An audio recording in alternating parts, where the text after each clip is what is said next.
Em nome do Pai, e do Filho, e do Espírito Santo.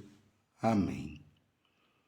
Naquele tempo, quando Jesus entrou em Cafarnaum, um oficial romano aproximou-se dele suplicando: Senhor, o meu empregado está de cama, lá em casa, sofrendo terrivelmente com uma paralisia.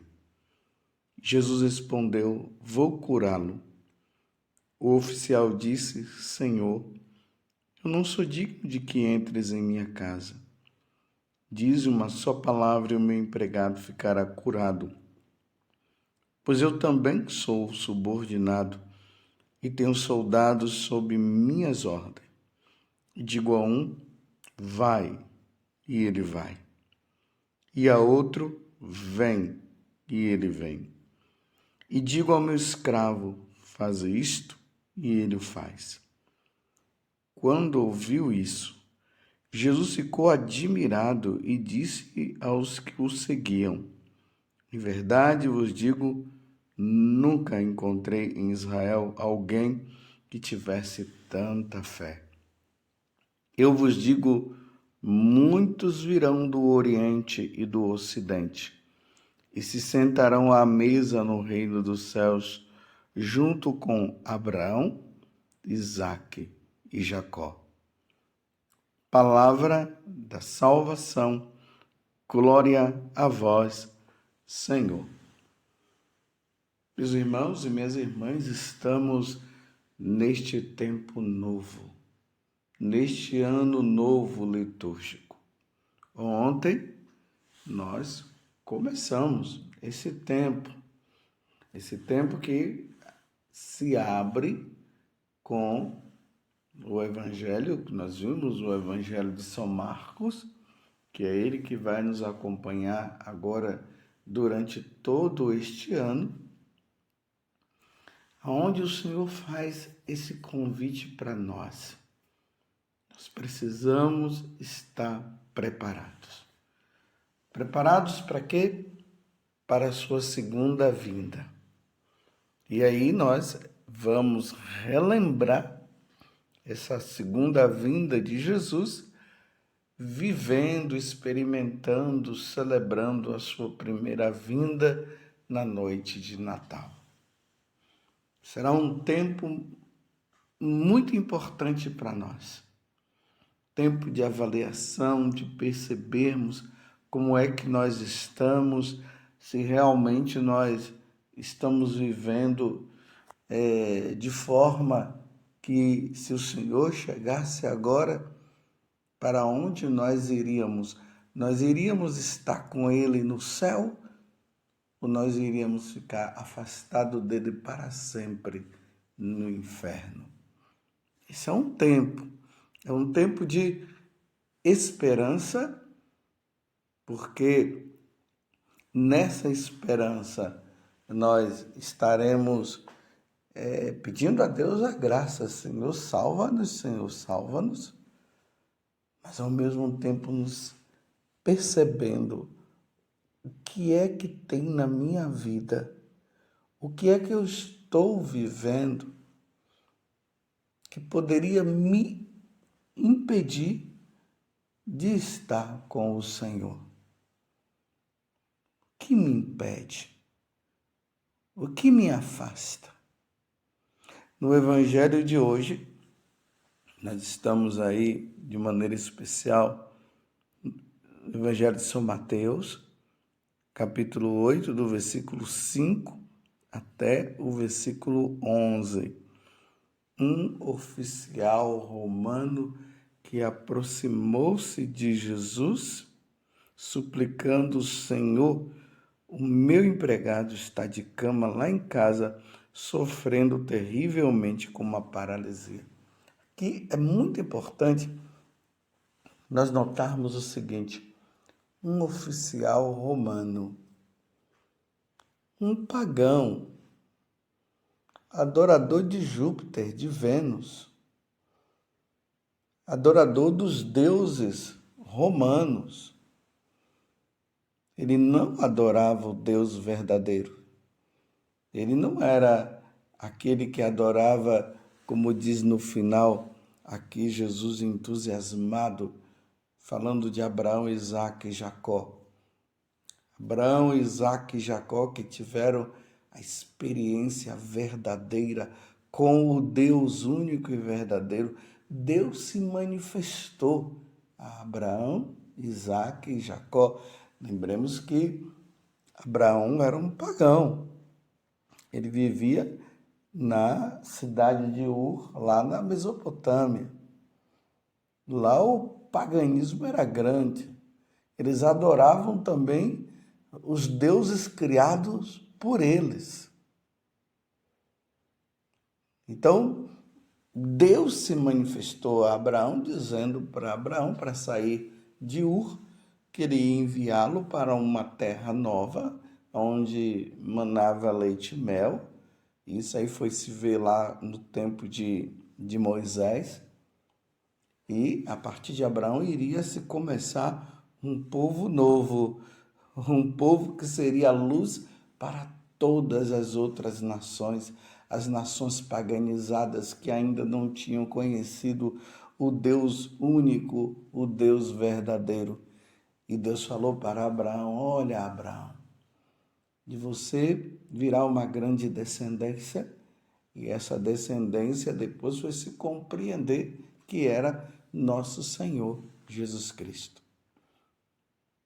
Então agora, um oficial romano que não conhecia o Deus verdadeiro, mas que vendo Jesus fazendo tantos milagres, tantas curas, pessoas se convertendo, mas principalmente o fato de Jesus ter feito grandes milagres, esse oficial romano se despertou e vai, em busca de Jesus para curar esse empregado dele que estava de cama à beira da morte.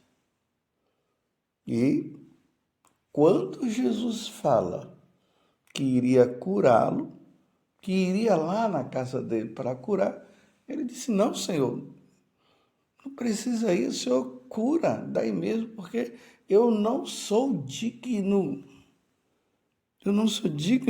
de que entres em minha casa. Lembremos que esta palavra, nós trouxemos ela para a Eucaristia, para a Santa Missa, melhor dizendo. Todos os dias, quando nós, sacerdotes, elevamos nosso Senhor e apresentamos: eis o Cordeiro de Deus que tira o pecado do mundo. Toda a assembleia responde: Senhor, não sou digno de que entreis em minha casa, mas dizer uma palavra e serei salvo. Então, esse homem que era pagão, ele chama Jesus de Senhor para mostrar que Jesus é o Senhor. Não é Júpiter que é o Senhor, não é Vênus. É Jesus, o Senhor. Alguma coisa já estava acontecendo no coração daquele homem para esse reconhecimento. E aí ele coloca Jesus realmente no patamar de Senhor, de autoridade. E aí ele faz essa comparação: olha, eu também, sendo um oficial romano, eu mando para uma pessoa fazer isso, o outro faz, o outro dou ordem para essa, ela dá ordem também. Mas o Senhor vir na minha casa, eu não sou digno. E aí Jesus fica admirado. Como pode um oficial romano reconhecer que eu sou o Senhor? Aí Jesus: não pode ir, o seu servo já está curado. E aí Jesus fala algo que é muito importante para este tempo que nós estamos vivendo. Jesus diz assim: eu vos digo, muitos virão do Oriente e do Ocidente. Oriente, lá onde Jesus está.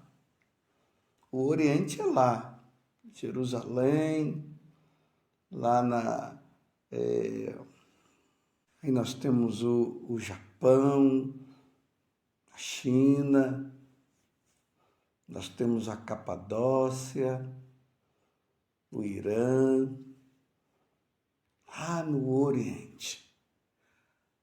O reconhecimento que Jesus está vendo de que nesses lugares totalmente paganizados, eles iriam se encontrar com o Deus único e verdadeiro.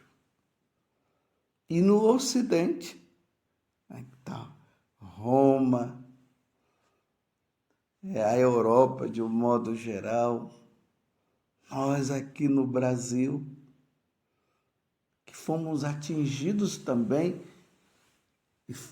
e nos encontramos com o Deus verdadeiro. Está vendo a admiração? Jesus está dizendo, eles se converterão, eles não irão se perder, a evangelização vai acontecer. Ide por todo mundo e pregai o evangelho a toda criatura. Quem crê e for batizado será salvo. Quem não crê já está condenado, sabendo que muitos do Oriente também não iriam se converter, mas muitos também no Ocidente não iriam se converter, mas muitos irão se converter e muitos também aqui no Ocidente, tanto no Oriente como no Ocidente. E aí Jesus fala uma coisa que é essencial para nós neste tempo do advento. Aí ele diz, eu vos digo, muitos virão do Oriente e do Ocidente e se sentarão à mesa no reino dos céus, junto com Abraão, Isaque e Jacó. E isso nós sabemos, Abraão, Isaque e Jacó já se encontram no céu, já estão lá. Jesus está dizendo, muitos vão se sentar com eles lá nos céus, no reino dos céus, porque nós não somos deste mundo, nós somos do céu. Jesus está se admirando com a conversão de um pagão. Tenhamos muita esperança, meus irmãos. Graças a Deus, nós já somos convertidos. Nós só perderemos o céu se nós quisermos. Não tem como nós perdermos o céu, uma vez que nós já somos batizados. Mas pode ser que na sua casa tenha pessoas que foram batizadas, mas não praticam, não vão ao encontro do Senhor, como tem também. Isso, para mim, é duro saber de uma coisa dessa. E nos tempos que nós estamos, ainda tem pessoas que não foram batizadas. Mas há uma esperança. Jesus está nos dando uma esperança, porque no tempo de advento, a virtude da esperança ela está em vigor, ela está em ação. A esperança de nós vermos aqueles da nossa família que vivem como pagão, que não aceitam Jesus, e há uma esperança deles se encontrarem com nosso Senhor Jesus Cristo. Enquanto nós vamos lutando, vivendo dia após dia o evangelho de nosso Senhor Jesus Cristo, caindo, levantando, evitando esse pecado, lutando para ganhar o reino dos céus. E nós vamos vendo que dentro da nossa família tem pessoas que não estão nem aí e vivendo vidas de pagão e até vivendo em outras religiões. Mas há uma esperança de que eles irão se converter, para que um dia nós também possamos todos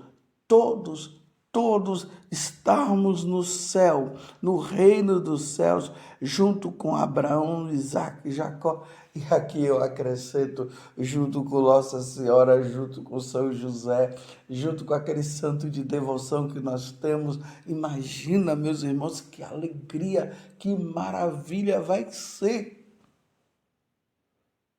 se nós nos encontrarmos todos lá. Por isso, precisamos rezar muito, porque os tempos são maus. Como diz lá no livro do Apocalipse, Satanás, sabendo que pouco tempo resta para ele, e resta mesmo pouco tempo para ele. Ainda mais que Jesus está prestes a voltar. Não sabemos quando, mas Jesus está prestes a voltar. E o demônio está investindo, está fazendo de tudo para levar o máximo que ele puder.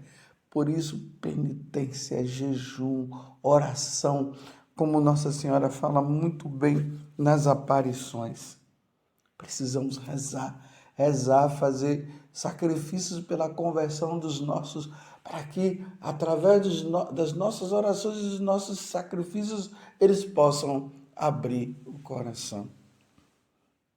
Recentemente, estava conversando com uma pessoa e ela estava falando o seguinte, que aqui em Cachoeira Paulista tem um lugar que as pessoas vão lá e não é um lugar cristão, um lugar assim de candomblé. E ela dizendo assim, mas padre, que tem de jovens que estão indo lá e fazendo aqueles tipos de iniciações, de consagrações. Me deu uma tristeza no coração quando eu ouvi isso. São aqueles jovens que foram batizados, que aprenderam com seus pais o caminho da salvação, mas que agora estão entrando nisso. É modismo? Não sei. Mas que estão indo para lá? Estão. Por que eles não estão indo para a igreja?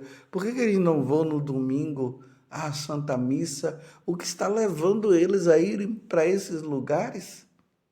Experimentar o quê?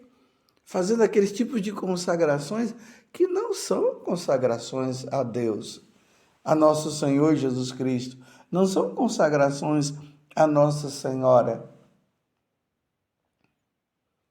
Se perdendo. Talvez esses jovens que estão se perdendo são aqueles que estão na sua casa. Mas Jesus nos traz a esperança quando ele diz para aquele homem, em verdade, eu vos digo, nunca encontrei em Israel alguém que tivesse tanta fé. Eu vos digo, muitos virão do Oriente e do Ocidente e se sentarão à mesa no reino dos céus, junto com Abraão, Isaque e Jacó. Virgem Santíssima, olhai por esses jovens e por tantas outras pessoas que têm abandonado o nosso Senhor Jesus Cristo, mas aqueles também que estão longe, que eles se convertam, que eles creiam no Evangelho. Como Jesus disse, os tempos, eles se abreviaram. Convertei-vos e crede no Evangelho. Foi isso que Jesus pregou. Crer no Evangelho é crer em Jesus Cristo. Se converter é largar o pecado e é viver em Deus, com Deus e somente para Deus.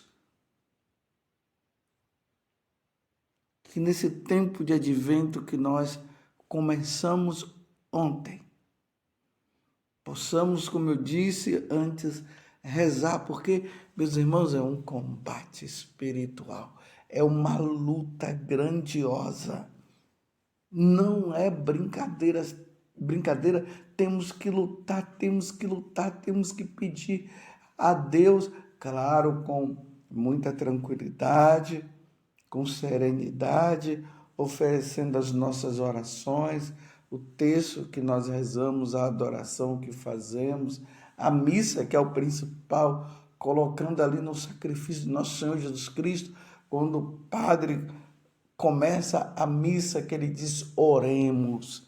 Ali é a oração da coleta, onde se recolhe todas as orações daqueles que estão rezando. E ali você, na hora que o sacerdote disser oremos, você coloca seu filho, coloca a sua filha, coloca seu esposo, aí você coloca a sua esposa, aquele primo seu que está longe de Deus, que não quer saber de Deus, aqueles que estão numa vida de revolta, aqueles que estão no mundo das drogas, da bebida, do sexo, do roubo. Você coloca ali. E durante toda a missa, no momento em que a missa vai acontecendo, porque é o sacrifício único de nosso Senhor Jesus Cristo, e ali naquele sacrifício de nosso Senhor, Deus vai dando as oportunidades e as pessoas vão se abrindo. Talvez algumas não, mas outras sim. Mas como nós estamos nesse tempo de advento, tempo de esperança, esperemos então em Deus. Esperemos no Senhor, para que essas pessoas elas possam também participar deste grande banquete, o banquete do reino dos céus. Louvado seja nosso Senhor Jesus Cristo, para sempre seja louvado, e a sua mãe, Maria Santíssima.